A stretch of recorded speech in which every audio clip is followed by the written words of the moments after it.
Namaste everybody, welcome back. Today we're going to do the boat pose, NAVASANA. We'll also do naukasana, I think is called a variation of the boat pose. And we'll do a reverse boat pose too. So let's just get started.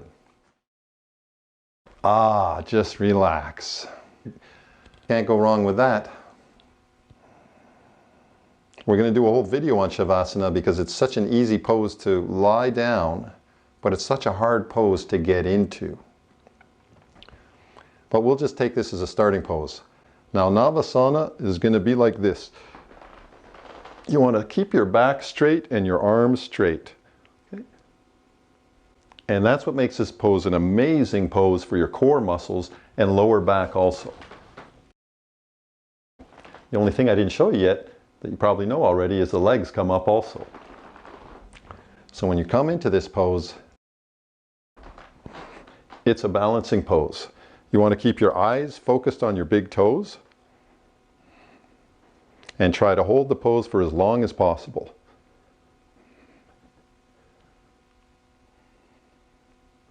Challenging, eh? And now the variation of this is a lower pose where you get on the flat of your back, and this is called naukasana. And as you do this, you'll see it works on a whole different group of muscles and energy lines.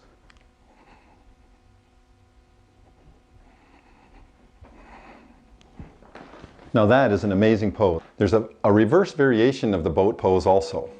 So let's do that. You start in the reverse of Shavasana, which could be considered MAKASANA or the alligator pose.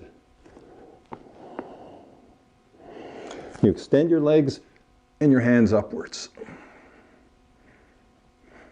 Hold for as long as possible. Hold for as long as comfortable. And relax. Now, if you practice that with me, I'm sure you're going to see right away the benefits of your core muscle group. You've fully toned all your abdominal muscles and all your lower back muscles. By doing the reverse version, you're massaging your organs also. So you're giving your digestive system a little tone up. A great pose to practice. Try it every day. Let me know what you think. We'll see you here next time on Yoga Vibes. Oh yeah, and please hit the Om button, the like button, the subscribe button, all the buttons. Oh.